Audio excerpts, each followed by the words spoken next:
Meditation activates the same parts in your brains that are responsible for putting information together.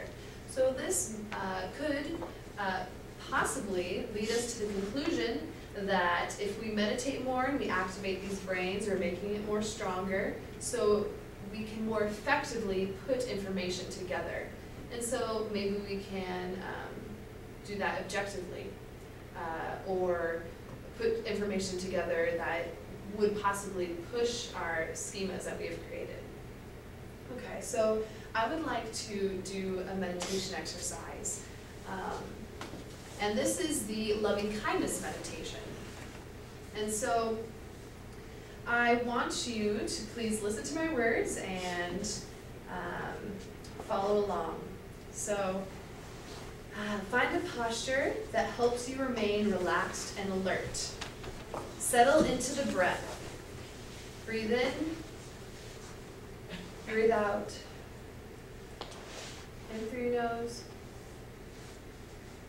out through your mouth. And be aware of the physical sensations of your breath. Establish some mental spaciousness and balance. Be aware of the sensations of the breath in the region of the heart. Bring to mind the feeling of being with someone you love.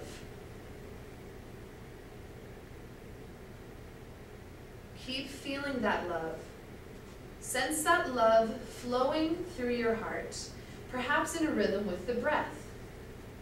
Feel how that love has a life of its own, flowing through your heart, not specific to any one person.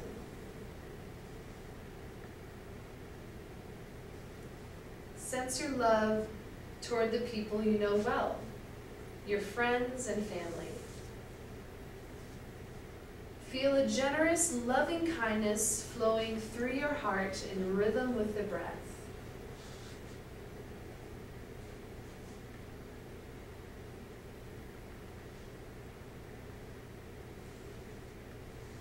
Feel that loving kindness extending farther outward toward the many people you know who are neutral to you. Wish them the best too. Wish that they suffer less, that they be truly happy.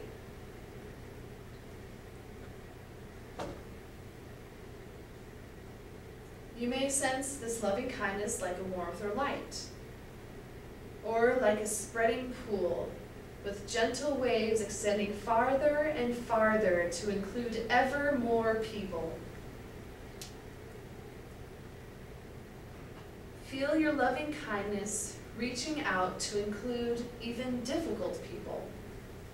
Your loving kindness has a life and a strength of its own.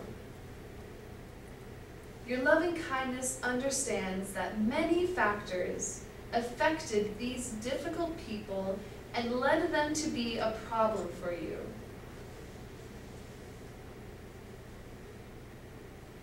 You wish that even people who have mistreated you may suffer less, that they too may be truly happy.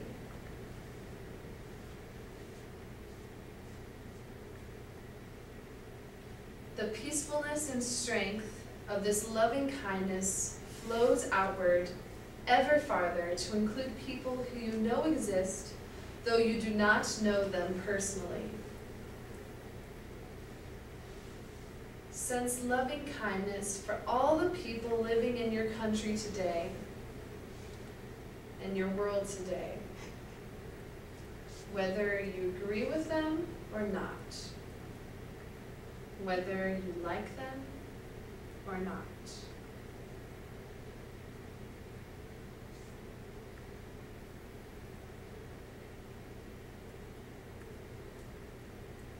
Be aware of the sensations of the breath in the region of the heart.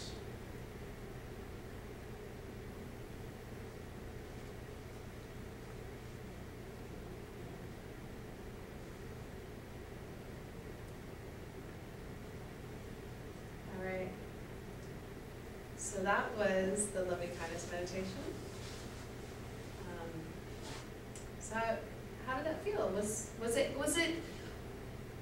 to feel the sense of love when you were imagining being loved by someone? I'm curious. Like I could conjure the image and the experience, but like for some reason the feeling of it in my chest or whatever, in that region of the heart seemed to be hard to grasp. Well, Okay. hard to hold on to more than. Yeah, was it harder as you progressed to like the farther, like, so it was like, you actually think of somebody you love, and then you think about neutral people, and then you think about enemies? It kind of came and went. Came and went, okay. And I mean, I was kind of going through it kind of fast. And meditation is really, it's a practice too. But, yeah.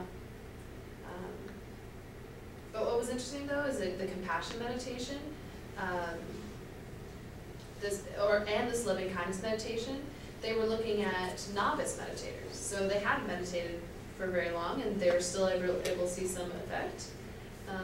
But of course, the expert meditators did show a bigger increase in empathy and social connectedness. Okay, so this is a great exercise to feel the love extending to farther people and extending across these human kinds and across different boundaries. But that's not it. It's not, empathy constitutes two things. It's cognitive empathy and the emotional empathy. So it's, the cognitive empathy is actually understanding what they're feeling and why. The emotional empathy is the feeling that emotion, actually feeling it.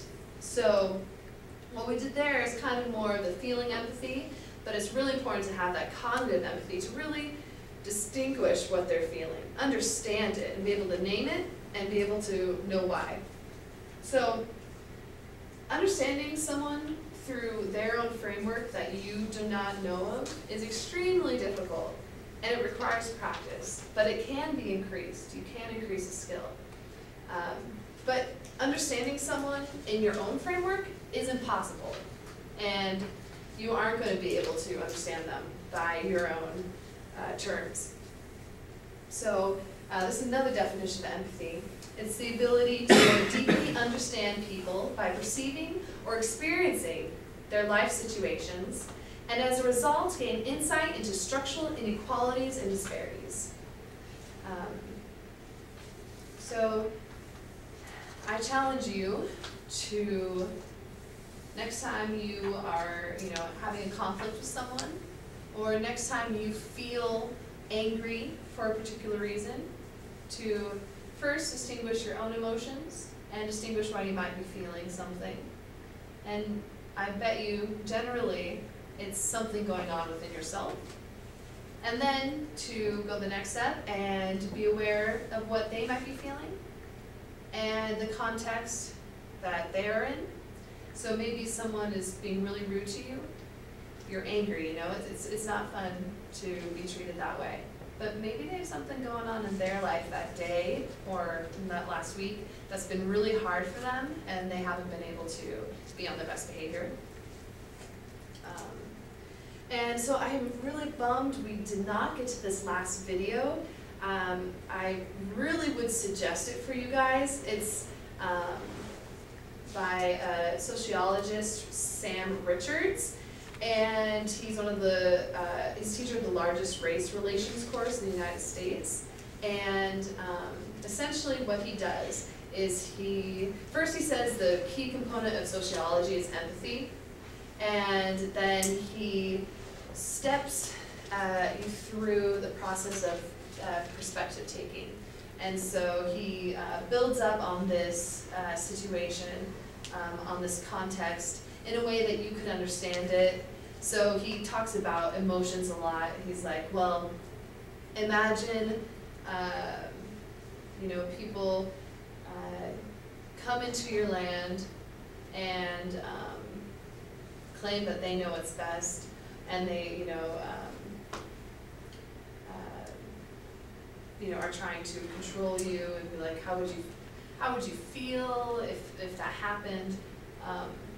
And with the limited amount of time, I can't quite go into what he did, but essentially he took the view of a terrorist and tried to build understanding for his perspective, and that, you know, he's trying to protect his people, his family, and his culture.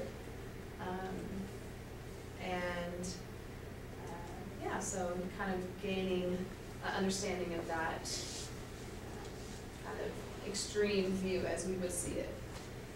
And so if you go on TED Talks and you look up a radical experiment in empathy, I strongly suggest it. It's really cool. And I'm so sorry we couldn't get to it tonight.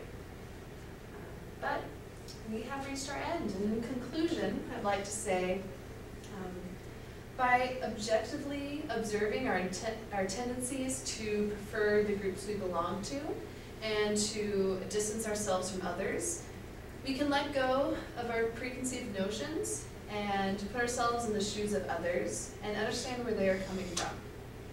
By connecting to others' emotions that we all feel and express, our common humanity will be what will hopefully bind us together, creating a sense of we.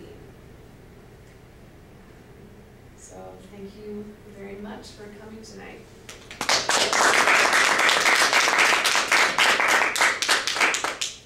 So we have like a minute. Anyone have any questions?